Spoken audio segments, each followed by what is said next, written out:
Zan so na ga na auri Junaidiya a gaske, cewar Alhaji Badamasi. Barka da zuwa Best Arewa TV. Idan yana barkan ka zuwa channel ku danna mana liking, kana ku danna subscribing, kana ku danna ƙararrawar sanarwa. Ta yadda mun dinga san da ku da zaran mun sabon shirye-shiryen mu. Mun gode. Assalamu alaikum warahmatullahi ta'ala wabarakatuh. Barkanmu da kasancewa a cikin shirin labaran Kano. To fa, fitaccen ɗan fim ɗin nan wanda yake taka rawa a shirin fim ɗin gidan Badamasi ya umarci da zuciyar shi da ta kwantar da hankalin shi domin cewa yana so ya auri Junaidiya gidan Badamasi a zahiri ba a cikin shirin fim ba. Sakamakon mutane da dama sun ga yarinya ta burge su, a maimakon son da suke mata kowa yake cewa tabbas Alhaji Badamasi ya samu kyakkyawar budurwa. Amma a fim sai dai kash, Alhaji Badamasi ya kyasa da wannan budurwa da mutane da dama suke kallanta kyakkyawar yarinya. Alhaji Badamasi ya furta da kanshi ya ce zai so ya auri wannan jaruma ta gishirin gidan Badamasi, sakamakon yarinya ce mai hankali kuma gata da tarbiyya, sakamakon ta yi mishi abubuwan da ta tafi da zuciyarsa.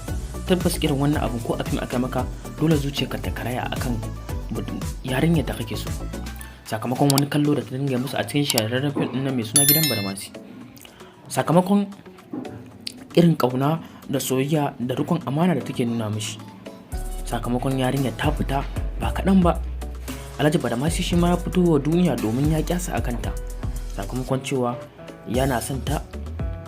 Sai dai kashi a hirar da suka yi da gidan jaridu da dama tun kafin su fara soyayya da jaruma ta gidan Junaidiya ta gidan Badamasi, gidan jaridu sun mishi tambayoyi akan cewa shin akwai yarinyar da ta burge shi kamar matar shi.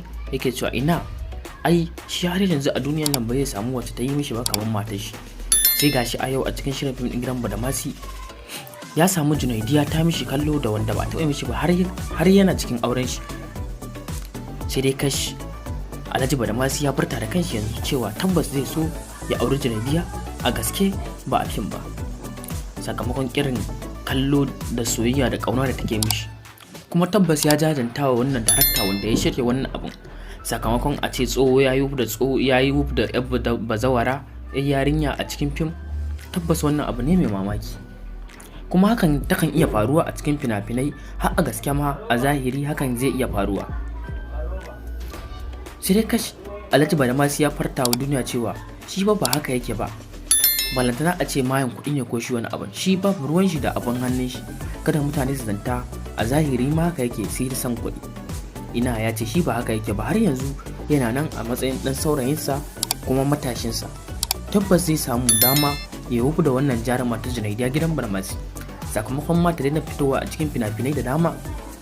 Idan ya farko zuwa na channel ɗin ku danna mana subscribing, kana ku danna ƙararrawa sanarwa ta yadda mu dinga sanar da ku da zaran mu ɗora sabbin shirye-shiryen mu. Barka da zuwa Best Arewa TV. Idan yana farko zuwa na channel ɗin ku danna mana liking, kana ku danna subscribing, kana ku danna ƙararrawa sanarwa ta yadda mu dinga sanar da ku da zaran mu ɗora sabbin shirye-shiryen mu. Mun gode.